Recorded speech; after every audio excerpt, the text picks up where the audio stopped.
Siku ya 7. Moyo safi wa Maria ni moyo wa sala.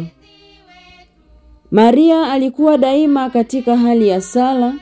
Maisha yake yote yalikuwa sala hai. Mazungumzo daima na Mungu. Alisali katika furaha, huzuni na matarajio mbalimbali. Bikira Maria ni mfano hai wa maisha yanayoelekezwa na Roho Mtakatifu. Kitabu cha Matendo ya Mitume sura ya 1 aya ya 14. Waliendelea kwa moyo mmoja katika kusali pamoja na Maria.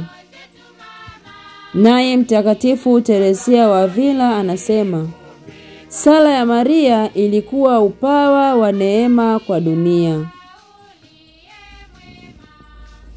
Moyo safi wa Maria, tunajitoa kwako leo na kujiweka chini ya ulinzi wako wa kimama.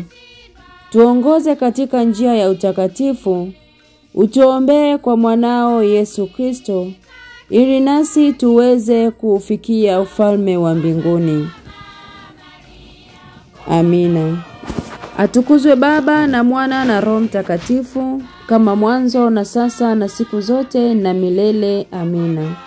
Tunaukimbilia ulinzi wako, mzazi mtakatifu wa Mungu. Usitunyime tukiomba katika shida zetu. Utuokoe siku zote kila tuingiapo hatarini. Ewe Bikira mtukufu uliyebarikiwa. Amina. Kwa jina la Baba na la Mwana na Roho Mtakatifu. Amina. Tumsifu Yesu Kristo.